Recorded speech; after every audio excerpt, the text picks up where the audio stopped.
So if you just want to start out your Pilates career, you do Mat 1, you start teaching, you get the experience, you come back, you do Mat 2. And are these examinations conducted now in India? Yes. So you conduct these examinations. Right. And right now I'm is there actually... Is there any paper leaking happening in this examinations and all? No. So how good do you have to be to become a Pilates instructor? So because the thing is, paper leaking, sorry to cut you, but the paper leaking it's an open book exam. It's an open book exam. It's an open book exam. So, the theory is something else, but your practical, how are you going to cheat? So the reason I went in that direction is because there are two people that need to hear this. One is, I want to become a fitness instructor, and the other is, I want to be trained by a fitness instructor. So a lot of women, you're very inspirational to a lot of women. 2 children, 2 boys, you went to the US, your family support is there. But a lot of women do not take care of their bodies.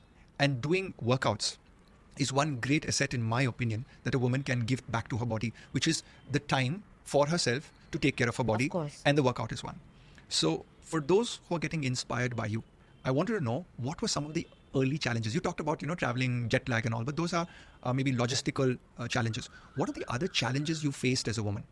Was money difficult? Was time difficult? Was people's comment difficult? Was how can you take care of 2 children and go for classes? Did you face some of these issues? So I think the biggest challenge comes from your spouse sometimes, because he says you have no time to do this and you have no time to do that. But as women, we are gifted with being multitaskers, right? We manage our time. So from an early age, I knew that I wanted to give my kids quality instead of quantity. I was never that mother who woke up and dropped them to school to feel that importance, or who would want to hear when I'm abroad that my kids are missing me. I've always made my boys independent and come to me when you have problems and you need me. I'm always there. So even when I started working, I worked my schedule around them.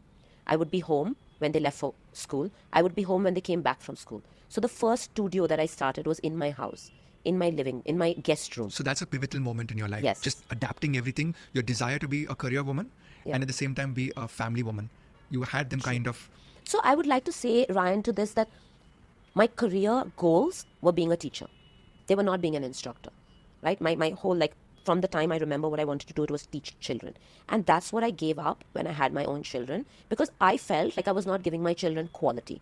Because when I came home, I didn't have patience, but I had patience for other people's children, right? And then I decided, okay, now that I'm home, let me become a personal trainer, because fitness is a second choice that I've made.